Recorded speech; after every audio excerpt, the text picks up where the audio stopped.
इसी तरह से capital R means round, capital Y means yellow, capital R round, small Y green. दोनों recessive allele आई है तो ये ग्रीन होगा। इसको हम सिंगल अंडरलाइन से जो है रिप्रेजेंट करते हैं। इसी तरह capital R small Y round, capital Y small Y yellow, capital R round और ये येलो, इसको भी सिंगल अंडरलाइन से जो है वो हमने रिप्रेजेंट किया। राउंड येलो, इस तरह से ये भी राउंड येलो बनेगा, ये रिंकल येलो बनेगा।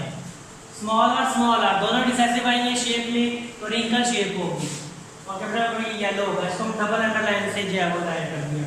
इस तरह ये भी रिंकल येलो बनेगा, डबल अंडरलाइन से किया है। Round yellow, round green, round wrinkle green और फोर्थ है भी रिंकल ग्रीन। चार तरह की फिनोटाइप्स आएंगे हमारे पास, round yellow, round green, wrinkle yellow, wrinkle green. अगर हम राउंड येलो वाले काउंट करेंगे तो वो हमारे पास आएंगे 9, राउंड ग्रीन जिसको हमने सिंगल अंडरलाइन किया था वो आएंगे 3, रिंकल येलो जिसको हमने डबल अंडरलाइन किया था वो भी आएंगे 3 और जिसको हमने ट्रिपल अंडरलाइन किया था वो है रिंकल ग्रीन, वो आएगा 1। तो इस तरह 9, 3, 3 रेशो 1 हमारे पास इसकी आएगी। चार तरह के फिनोटाइप आएंगे जब हम F1 को F1 से क्रॉस करवाएंगे। अब लॉ ऑफ इंडिपेंडेंट असॉर्टमेंट क्या है?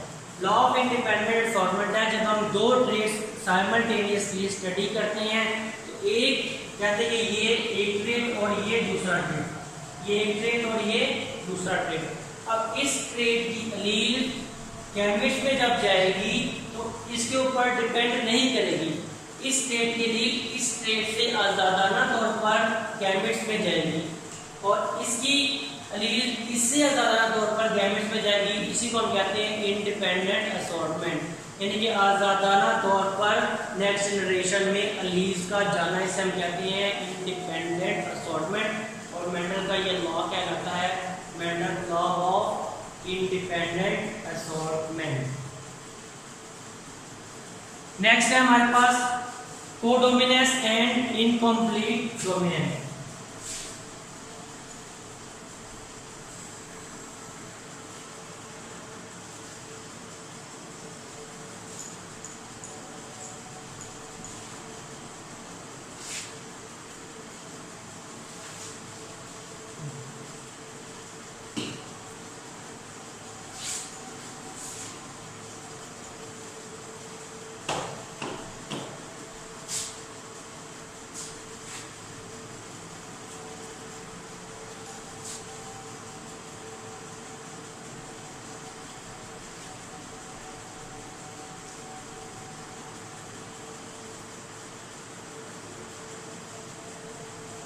कोडोमिनेंस और इनकम्प्लीट डोमिनेंस।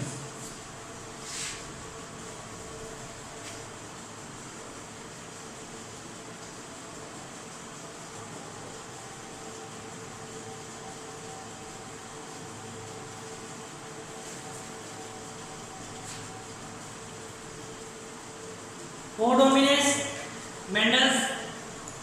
मेंडल के बाद साइंटिस्ट ने जेनेटिक्स के ऊपर एक्सपेरिमेंट्स करना शुरू कर दिए। जब एक्सपेरिमेंट्स किए गए तो ये देखा गया कि तमाम के तमाम जो ट्रेड्स होते हैं वो मेंडल्स के लॉ को फॉलो नहीं करते। अब वो कौन से ट्रेड्स हैं जो कि मेंडल्स के लॉ को फॉलो नहीं करते? उनमें दो चीज़ें आती हैं, ठीक है। ऐसे ट्रेड्स जिनको एक से ज़्यादा जीन्स कंट्रोल करती हैं,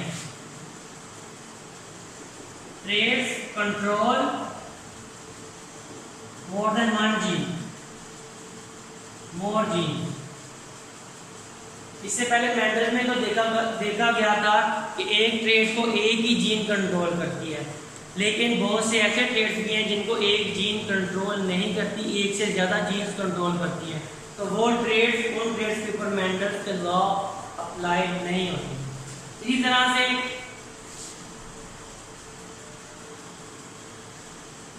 जो लिंकेज जीन्स हैं,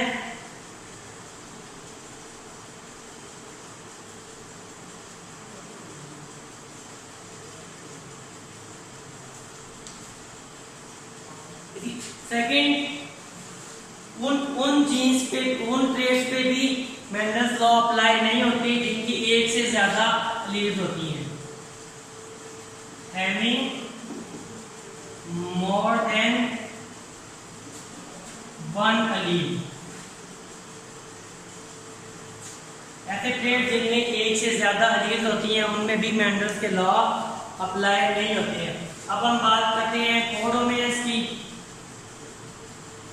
ये दो वजूहात हैं जिनकी वजह से मेंडल्स लॉ जो है वो अप्लाई नहीं होता। उसकी भी दो एग्जांपल हैं, दो कोडोमिनेंस एंड डोमिनेंस। कोडोमिनेंस क्या है कि दोनों अलील्स अपनी अपनी फिनोटाइप को एक्सप्रेस कर देती हैं। ऐसी डोमिनेंस को हम कहते हैं कोडोमिनेंस। मतलब इससे पहले हमने देखा था कि एक अलील जो है वो डोमिनेंट होती है, एक अलील रिसेसिव होती है। जो डोमिनेंट अलील होती है वो अपनी फिनोटाइप को रिसेसिव पे अप्लाई कर देती है, यानी कि रिसेसिव अलील की फिनोटाइप शो नहीं होती, सिर्फ डोमिनेंट अलील की फिनोटाइप शो होती है, एक्सप्रेस होती है। लेकिन कोडोमिनेंस में ऐसा नहीं होता। कोडोमिनेंस में दोनों अलील अपनी अपनी फिनोटाइप्स एक्सप्रेस कर देती हैं और ऐसी डोमिनेंस को हम कहते हैं कोडोमिनेंस। इसकी बेस्ट एग्जांपल है ABO blood system. ABO blood system, ABO blood system को जीन से कंट्रोल किया जाता है। 3 जीन होती है इसमें, आई ए, आई बी और स्मॉल आई। इसमें 3 एलील्स होती हैं। आई ए, जिसमें I A allele responsible for production of antigen A, I B antigen B बनाती है और स्मॉल आई कोई एलील नहीं बनाती। अब यहाँ में इसका भी मैं टेबल बना के आपको बताता हूँ। अगर किसी जानदार में दोनों आई ए और आई ए वाली एलील्स आएंगी तो ए एंटीजन बनेगी।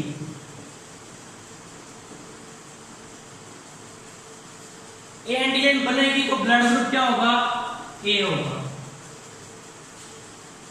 और अगर आई ए आ गया और स्मॉल आई आ गया तो आई ए जो है वो स्मॉल आई पे डोमिनेंट है, फिर भी एंटीजन ए बनेगी और ब्लड ग्रुप फिर भी क्या होगा? ए होगा, क्योंकि ए जो है वो डोमिनेंट है और स्मॉल आई। इसी तरह से आई बी और आई बी होगी तो बी एंटीजन बनेगी।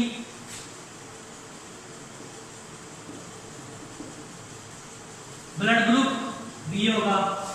और आई बी स्मॉल आई होगा, फिर भी बी एंटीजन बनेगी, ब्लड ग्रुप बी होगा।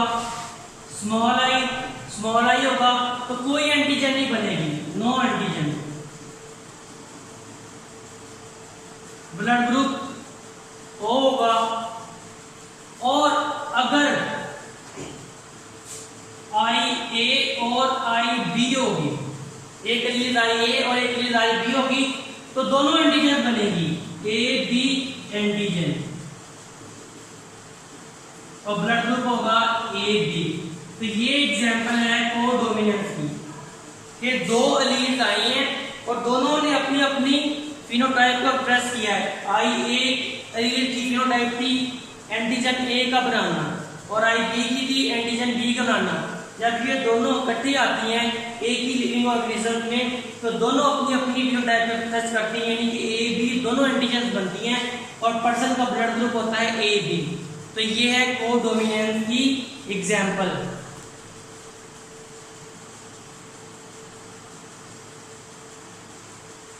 नेक्स्ट है इनकम्प्लीट डोमिनेंस।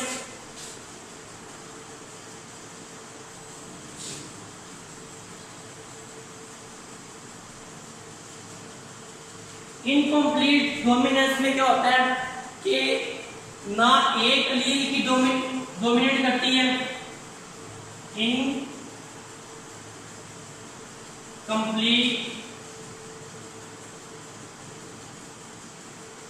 डोमिनेंस।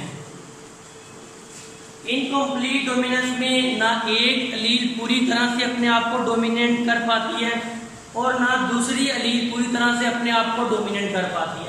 और जो रिजल्ट हमारे पास आता है वो दोनों एलील की फिनोटाइप का मिक्सचर आ जाता है। दोनों अलील की फिनोटाइप ब्लेंड कर जाती हैं, आपस में मिक्स हो जाती हैं और दोनों का मिक्सचर हमें मिलता है। तो इस तरह की फिनोटाइप को हम कहते हैं इनकम्प्लीट फिनोटाइप। इसकी बेहतरीन एग्जांपल है 4 o'clock plant.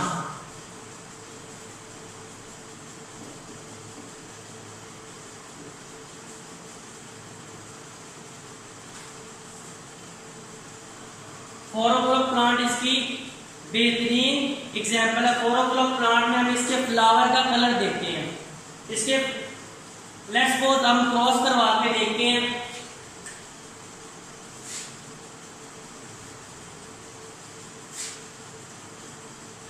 Flower colour rate हमने लिया इसका फ्लावर कलर। फ्लावर कलर या तो रेड होगा और रेड के लिए अलील है हमारे पास कैपिटल आर, ठीक है, और यह होगा वाइट।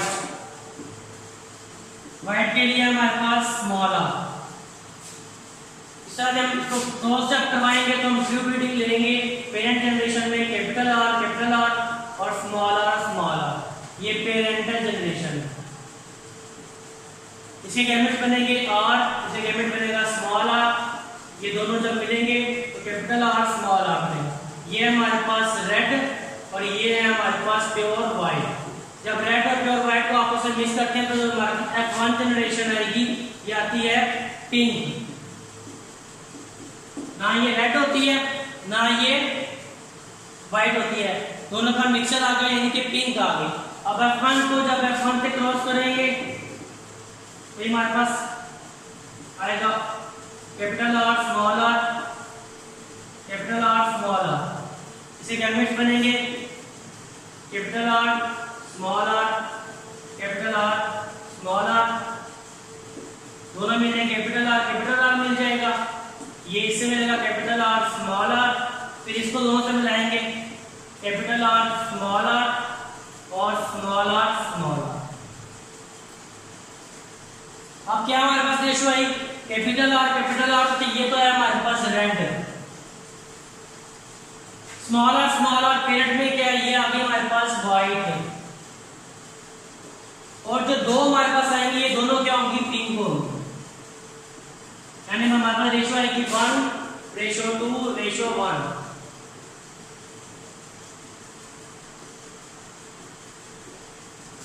दो पेरेंटल जनरेशन आ जाएंगी यानी कि रेड और व्हाइट। जब एक नई जो है वो फिनोटाइप आएगी हमारे पास दोनों का मिक्सचर होगी, वो क्या होगा पिंक। तो ये है इनकम्प्लीट डोमिनेंस। ना जो है वो एक की जो फिनोटाइप शो होगी ना दूसरे की फिनोटाइप शो होगी, बल्कि दोनों का मिक्सचर जो है वो पिंक हमारे पास शो होगी। तो ये है इनकम्प्लीट डोमिनेंस।